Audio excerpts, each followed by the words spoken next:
आदाब। खबरनामे में आपका खैर मकदम है। मैं हूं सबिया खान। सबसे पहले अहम खबरों की सुर्खियां। लाल किले की फसील से वज़ीर आज़म मोदी ने ऑपरेशन सिंदूर के जाबाज सिपाहियों को किया सलाम पेश। कहा, मुल्क के दुश्मनों को तसव्वुर से भी बालातर मिली सजा। ऑपरेशन सिंदूर को 140 करोड़ भारतीयों के गुस्से का इजहार बताया।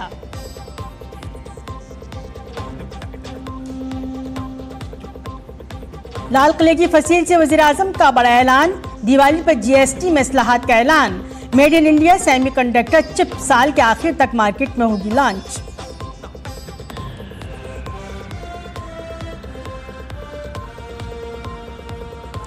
पीएम विकसित भारत रोजगार योजना आज से मुल्क में होगी नाफिज।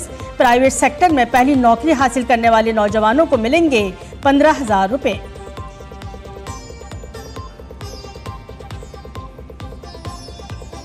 वज़ीर आज़म ने गैर कानूनी दरअंदाजियों को कौमी सलामती के लिए दिया बड़ा खतरा करार। दरअंदाजी से निपटने के लिए हाई पावर मिशन। 2035 तक मुल्क के अहम मकामात को सिक्योरिटी फराहम करने के लिए सुदर्शन चक्र मिशन का भी किया ऐलान।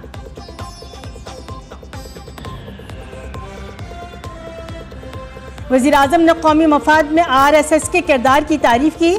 सियासत को पीछे छोड़ते हुए वज़ीर आज़म ने वोकल फॉर लोकल की मजबूती और घरेलू अशिया को अपनाने पर भी दिया जोर।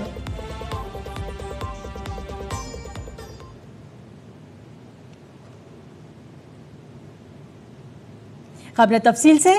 मुल्क भर में आज 79वां यौम आज़ादी मनाया जा रहा है। इस मौके पर वज़ीर आज़म ने लाल किले की फसील से तिरंगा लहराया और कौम से खिताब किया। उन्होंने ऑपरेशन सिंदूर के बहादुर जवानों को सलाम पेश करते हुए कहा कि इन बहादुर फौजियों ने दहशतगर्दी के अड्डों को तबाह कर दिया।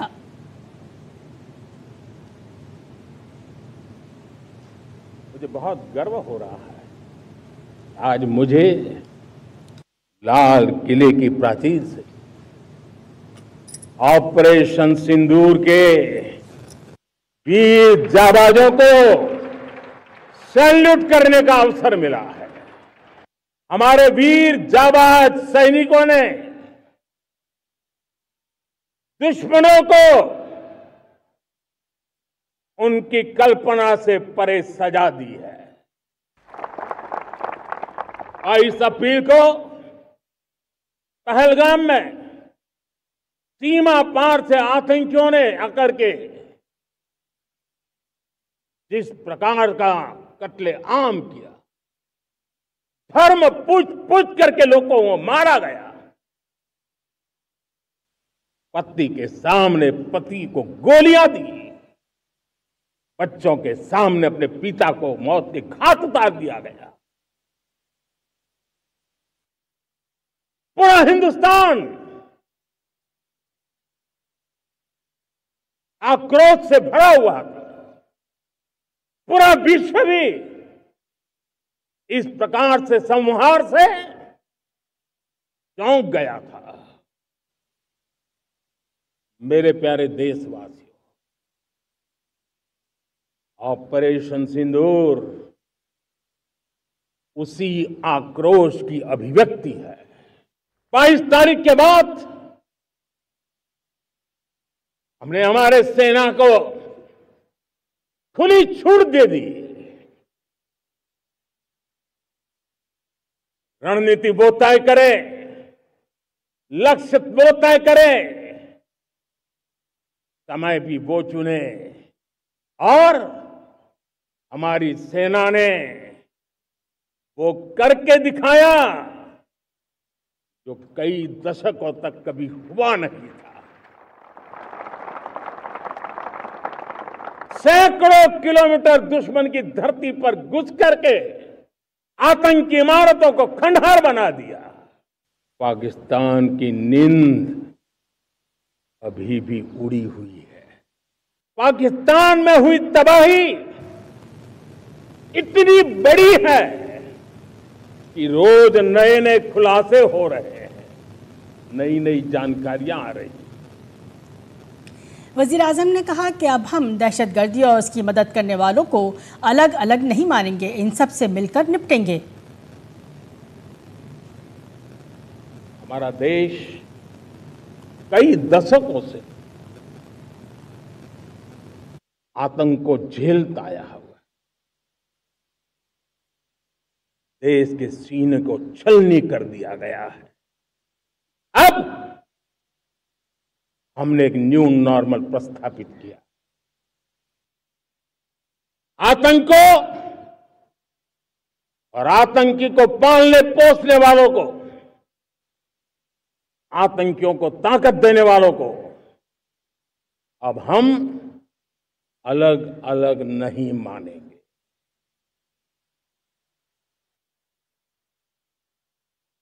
वो मानवता के समान दुश्मन है, उनके बीच कोई फर्क नहीं है।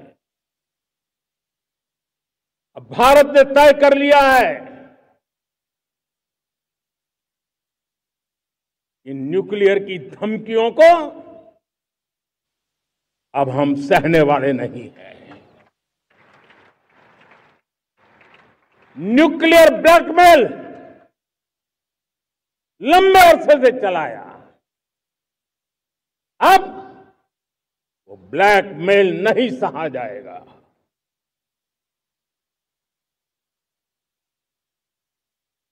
आगे भी अगर दुश्मनों ने ये कोशिश जारी रखी, हमारी सेना तय करेगी,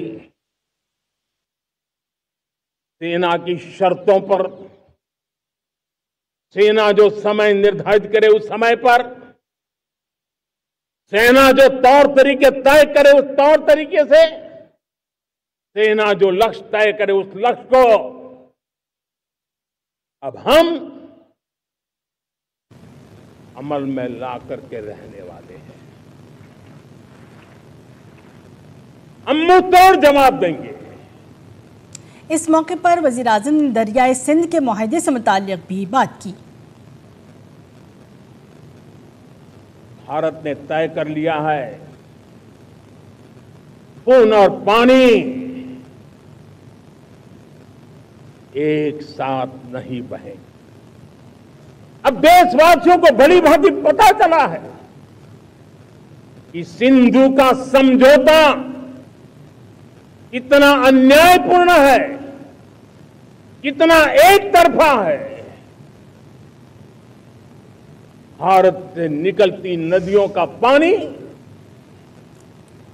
दुश्मनों के खेत को सींच रहा है और मेरे देश के किसान, मेरे देश की धरती पानी के बिना प्यासी है। यह ऐसा समझौता था जिसने पिछले 7 दशक से मेरे देश के किसानों का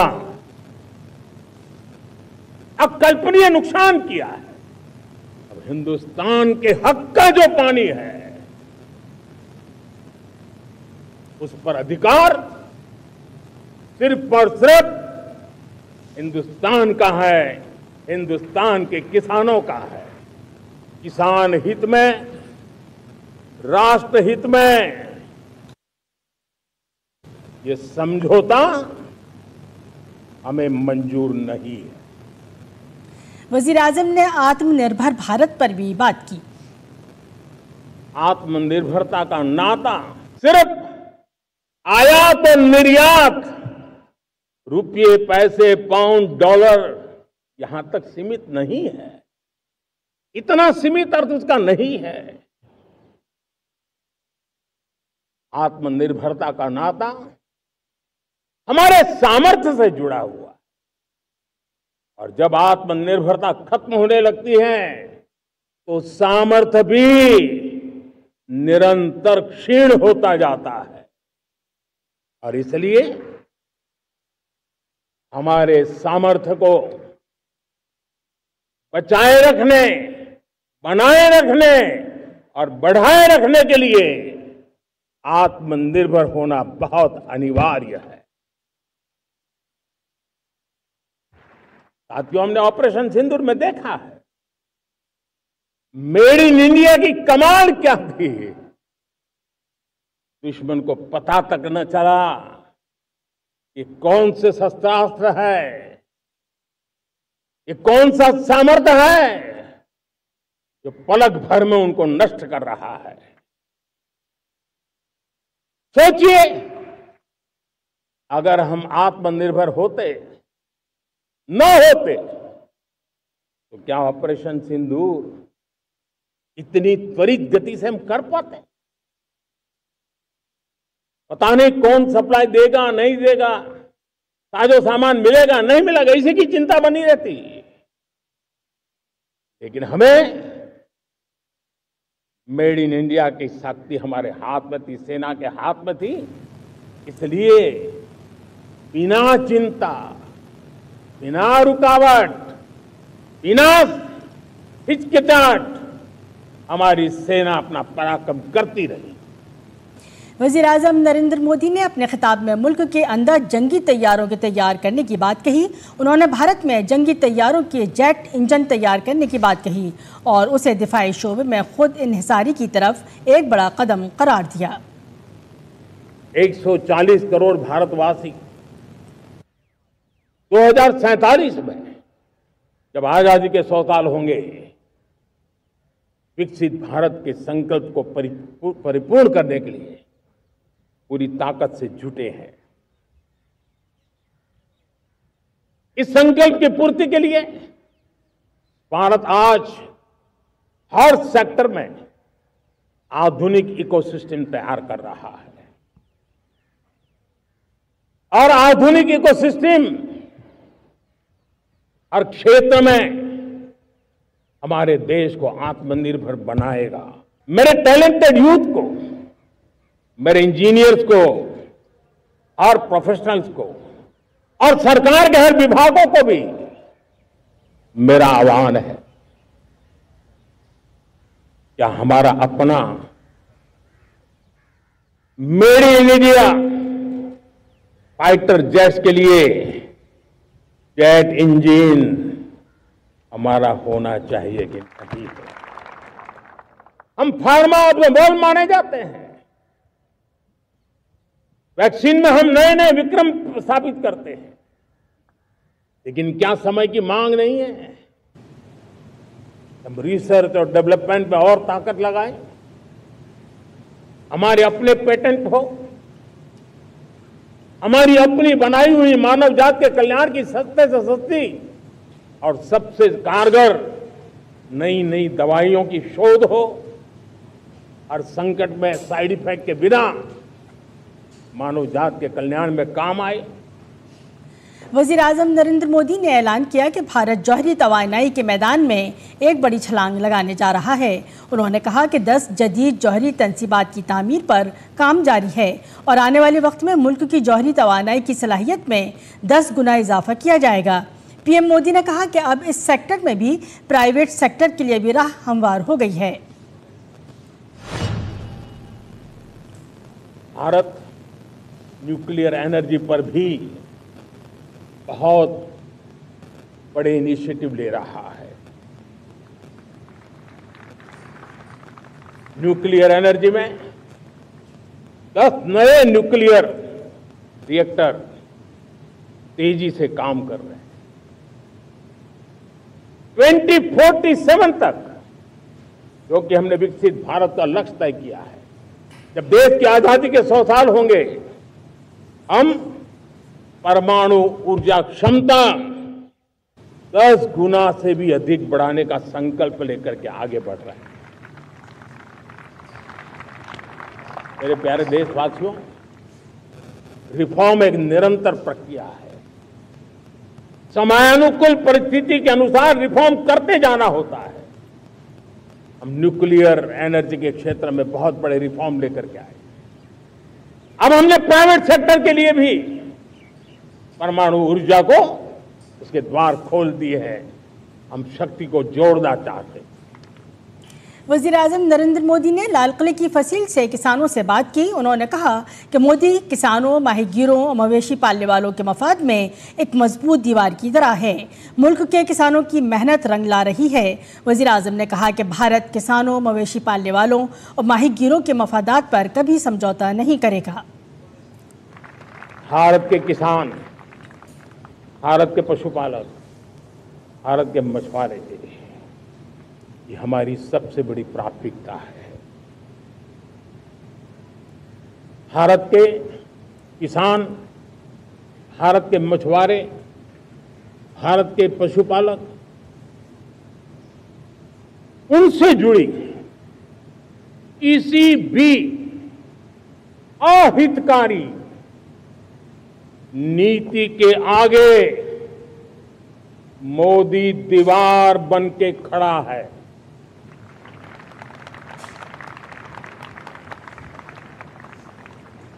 भारत अपने किसानों, अपने पशुपालकों, अपने मछुआरों के संबंध में कभी भी कोई समझौता नहीं स्वीकार करेगा। वजीर आजम ने इससे कबल राजघाट जाकर बाबा कौम महात्मा गांधी को खराज अकीदत पेश किया।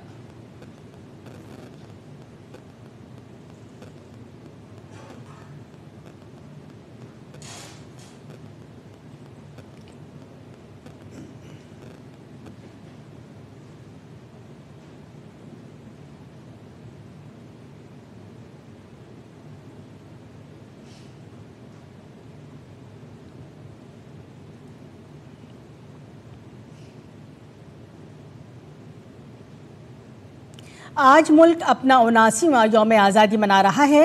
इस मौके पर वज़ीर आज़म नरेंद्र मोदी ने हम वतनों को अपनी नेक ख्वाहिशात पेश की। उन्होंने सोशल मीडिया प्लेटफॉर्म एक्स पर लिखा, आप सबको यौम आज़ादी की दिली मुबारकबाद। मेरी ख्वाहिश है कि ये मुबारक मौका तमाम हम वतनों की ज़िंदगियों में नया जोश और नया वलवला लाए ताकि तरक्की याफ्ता भारत की तामीर को एक नया हौसला मिले। जय हिंद।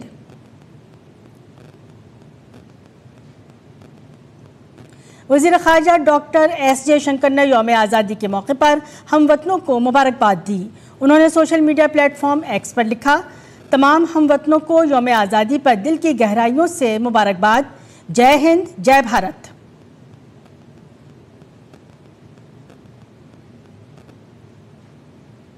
मरकजी वज़ीर दाखिला अमित शाह ने यौम आज़ादी के मौके पर हम वतनों को मुबारकबाद दी। उन्होंने सोशल मीडिया प्लेटफॉर्म एक्स पर लिखा, तमाम अहले वतन को दिल की गहराइयों से जश्न आज़ादी मुबारक हो। मैं उन आज़ादी पसंदों को सलाम पेश करता हूँ जिन्होंने तहरीक आज़ादी में अपना सब कुछ कुर्बान किया।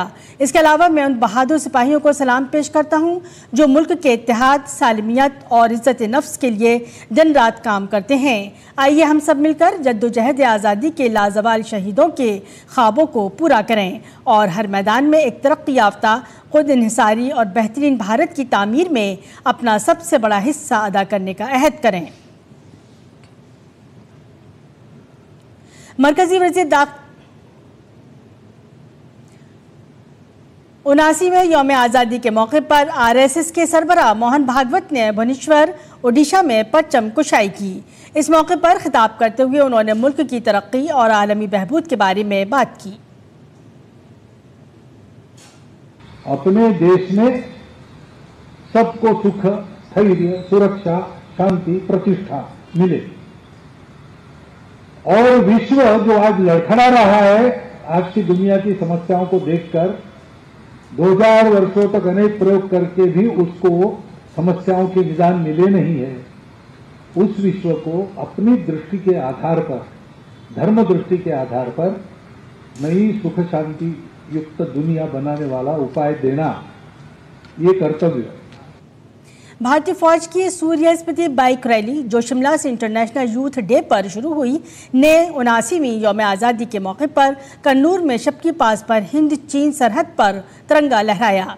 इस दौरान यौम आज़ादी के मौके पर 7 खवातीन पर मुश्तमल 78 रुकनी राइड टीम ने कौमी फ़ख्र का तिरंगा झंडा लहराया और पुरजोश अंदाज में फौजी जवानों के साथ मिलकर शहरी इत्तेहाद और फौजी एतमाद का पैगाम दिया। आज मुल्क अपना 79वां यौम आज़ादी मना रहा है। इस मौके पर वज़ीर दिफा राजनाथ सिंह ने दिल्ली में कौमी परचम लहराया।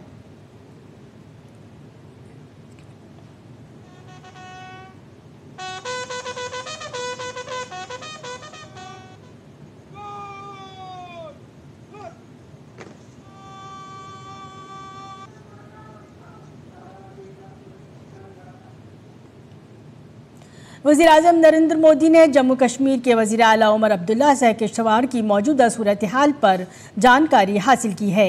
वज़ीर आला उमर अब्दुल्ला ने सोशल मीडिया प्लेटफॉर्म एक्स पर लिखा, वज़ीर-ए-आज़म मोदी ने उनसे बात की और उन्हें मरकज़ी हुकूमत की तरफ से हर मुमकिन मदद की यकीन दहानी कराई है। उन्होंने मरकज़ी हुकूमत की तरफ से मुसलसल फराहम की जाने वाली तमाम इमदाद के लिए भी शुक्रिया अदा किया।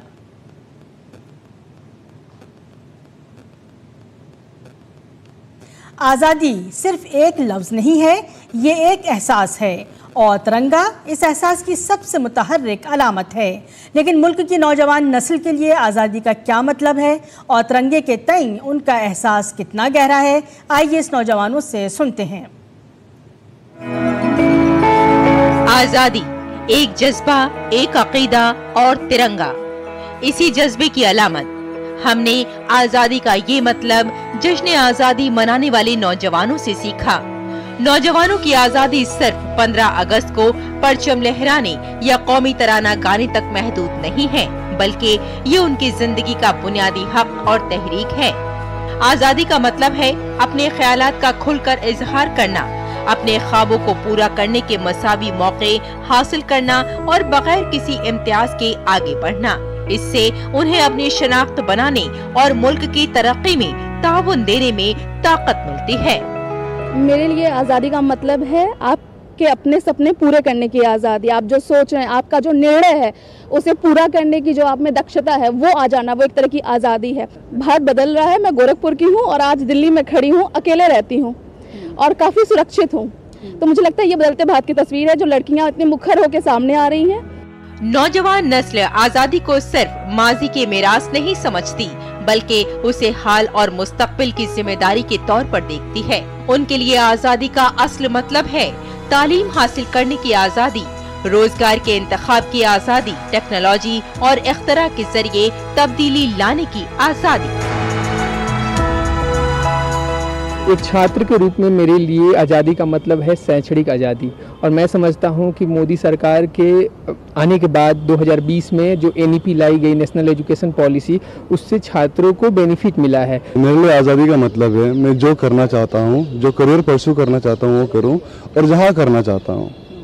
मैं अरुणाचल से ऊपर दिल्ली में आके करना चाहता था, मैं अभी कर रहा हूँ। जिससे डेवलपमेंट की बात करें तो जब मैं आया, मैं शुरुआत में ट्रेन से आता था, बट उसके 2 साल के बाद वहाँ पे होलोंगी एयरपोर्ट बना, तो मैं अभी फ्लाइट से आना जाना करता हूँ। तिरंगा उनके लिए उस आजादी की सबसे बड़ी अलामत है जिसमें हिम्मत, अमन और खुशहाली के रंग एक साथ छलकते हैं। ये भारत के नौजवान हैं जो तिरंगे के रंगों में अपना मुस्तकबिल देखते हैं। हर घर तिरंगा मुहिम में नौजवानों की शिरकत बेमिसाल थी। भारतीय हर जगह, चाहे अंतरिक्ष में हो, चाहे खेल में हो, हर जगह आगे हैं, तो बहुत खुशी महसूस होती है, बहुत ही गौरवान्वित फील होता है हमारा देश इतना तरक्की कर रही है। तो आज का दिन क्योंकि बहुत खास है, आज मैं अपने परिवार के साथ सेलिब्रेट करना चाहता हूँ। मैं तिरंगा फहरा के अपने स्वतंत्रता सेनानियों को याद करूँगा। ये वही तवानाई है जो मुल्क के मुस्तकबिल को मजीद मजबूत बना रही है। नौजवानों के दिलों में आजादी का मफहूम है, अपने आप को और मुल्क को आगे ले जाने का अज़्म, क्योंकि आजाद सोच रखने वाला नौजवान ही एक मजबूत, खुद इन्हिसारी और तरक्की पसंद हिंदुस्तान की बुनियाद रखता है।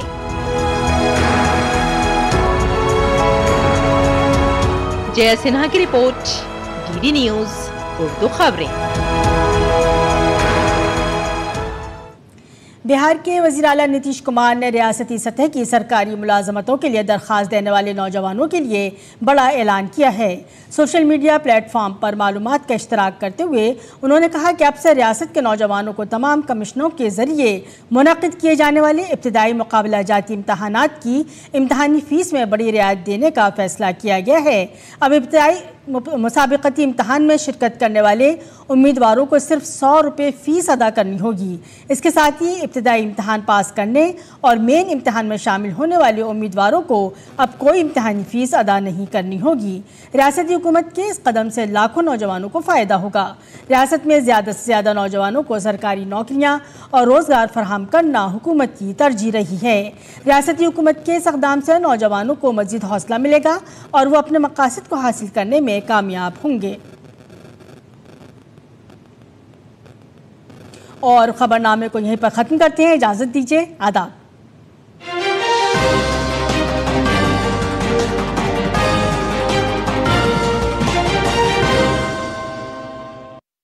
अब जैसा एक जिंदा रहेगा, हमारे जैसे हजारों